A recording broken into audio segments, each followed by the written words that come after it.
ಮಗದೊಂದು ಕಡೆ ಕಾಂಗ್ರೆಸ್ನಲ್ಲಿ ರಾಜೀನಾಮೆಯ ಪರ್ವ ಮುಂದುವರಿತಾ ಇದೆ. ವಾಲ್ಮೀಕಿ ನಿಗಮದ ಅಧ್ಯಕ್ಷ ಸ್ಥಾನಕ್ಕೆ ದದ್ದಲ್ ಅವರು ರಾಜೀನಾಮೆಯನ್ನು ಕೊಟ್ಟಿದ್ದಾರೆ.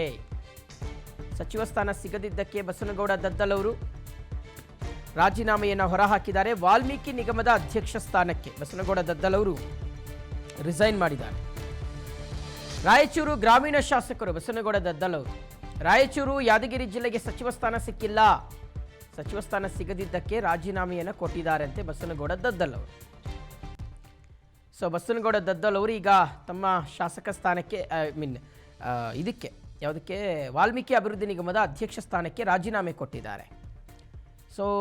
ತನಗೆ ಸಚಿವ ಸ್ಥಾನ ಸಿಕ್ಕಿಲ್ಲ ಅಂತ ಹೇಳಿ ಅಧ್ಯಕ್ಷ ಸ್ಥಾನಕ್ಕೆ ರಾಜೀನಾಮೆಯನ್ನು ಸಲ್ಲಿಕೆ ಮಾಡಿದ್ದಾರೆ. ಬಹಳ ಬೇಜಾರನ್ನು ಅವರು ವ್ಯಕ್ತಪಡಿಸಿದ್ದಾರೆ.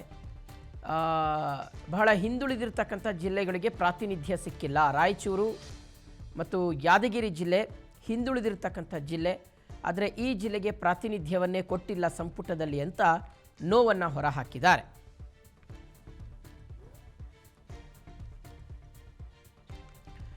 ಬಸನಗೌಡ ದದ್ದಲ್ ಅವರು ತಮ್ಮ ವಾಲ್ಮೀಕಿ ನಿಗಮದ ಅಧ್ಯಕ್ಷ ಸ್ಥಾನಕ್ಕೆ ರಿಸೈನ್ ಮಾಡಿದ್ದಾರೆ, ರಾಜೀನಾಮೆಯನ್ನು ಕೊಟ್ಟಿದ್ದಾರೆ. ಸಚಿವ ಸ್ಥಾನಕ್ಕೆ ಸಂಪುಟಕ್ಕೆ ತಮ್ಮನ್ನು ಕನ್ಸಿಡರ್ ಮಾಡಿಲ್ಲ ಅಂತ ಹೇಳಿ ಅವರು ರಿಸೈನ್ ಮಾಡಿರುವಂಥದ್ದು. ಒಂದು ಕಡೆ ರಾಜೀನಾಮೆ ಕೊಟ್ಟಿರ್ತಕ್ಕಂಥವರ ರಾಜೀನಾಮೆಗಳು ವಾಪಸ್ ತಗೊಳ್ತಾ ಇದ್ದಾರೆ. ಅದು ಮುಖ್ಯಮಂತ್ರಿಗಳ ಸಂಧಾನದ ಮಾತುಕತೆ ಕೆಲವೊಂದು ಕಡೆಗಳಲ್ಲಿ ಸಕ್ಸಸ್ ಆಗ್ತಾ ಇದೆ.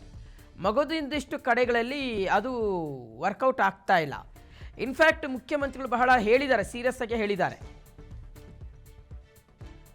ನಾನು ರಾಜೀನಾಮೆ ಯಾರೇ ಕೊಟ್ಟರು ಕೂಡ ಇಮಿಡಿಯೇಟ್ ಆಗಿ ಅಕ್ಸೆಪ್ಟ್ ಮಾಡ್ತೀನಿ ಅಂತ. ಹೆದರಿಸೋದು ಬೆದರಿಸೋದು ಬ್ಲ್ಯಾಕ್ ಮೇಲ್ ಮಾಡೋದೆಲ್ಲ ಇಟ್ಕೋಬೇಡಿ ನನ್ನ ಹತ್ರ ಅಂತ ಹೇಳಿದ್ದಾರೆ ಮುಖ್ಯಮಂತ್ರಿಗಳು. ಈತನ ಮಧ್ಯೆ ಈಗ ಬಸನಗೌಡ ದದ್ದಲ್ ಅವರು ರಿಸೈನ್ ಮಾಡಿರ್ತಕ್ಕಂಥ ಒಂದು ಪತ್ರವನ್ನು ತಾವು ಗಮನಿಸ್ತಾ ಇದ್ದೀರಾ. ವಾಲ್ಮೀಕಿ ಅಭಿವೃದ್ಧಿ ನಿಗಮದ ಅಧ್ಯಕ್ಷ ಸ್ಥಾನಕ್ಕೆ ಅವರು ರಾಜೀನಾಮೆಯನ್ನು ಕೊಟ್ಟಿರ್ತಕ್ಕಂತಹ ಒಂದು ಲೆಟರನ್ನು ತಾವು ಗಮನಿಸ್ತಾ ಇದ್ದೀರಾ.